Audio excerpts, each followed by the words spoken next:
আজকে আমরা তোমাদেরকে শিখাবো বাসায় ছোট বাচ্চা থাকলে তাদেরকে নিয়ে কিভাবে ব্যবসা করবা। হ্যাঁ ও মাশাআল্লাহ, কি রে মনা, এটা আমার দিদির ছেলে, কি সুন্দর বাচ্চা। এনে ধর, চকলেট খাবে। আরে না না, দিতে হবে না, দিতে হবে না। लेकिन एक सेकंड কি অবস্থা, কেমন আছেন আপনি? হ্যাঁ ভালো আছি। এটা কে? এটা আমার দিদির ছেলে, কি মিষ্টি বাচ্চা। এই না ধর, ওকে চকলেট কিনে দিও। আরে না না, লাগবে না। আরে চকলেট কিনে দিও ওকে। বলছি আপনাদের বাড়িতে কি কারেন্ট আছে? হ্যাঁ হ্যাঁ আছে তো। ও আচ্ছা, কার বাচ্চা এটা? এটা এটা আমার দিদির ছেলে। ও আচ্ছা, তাই নাকি? কিউট আছে। এই নাও, চকলেট খাবে। আরে না না, দিতে হবে না। দিতে হবে না। দিতে হবে না।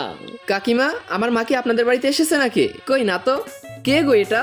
এটা আমার দিদির ছেলে। তার আগে তোমার জীবনে যদি এই জায়গাটা একবার হলেও যাওয়ার ইচ্ছে থাকে তাহলে ভিডিওতে একটি লাইক দিয়ে চ্যানেলটিকে সাবস্ক্রাইব করে দাও আর কমেন্ট বক্সে আমিন লিখে যাও। ও মা, কি মিষ্টি বাচ্চা গো।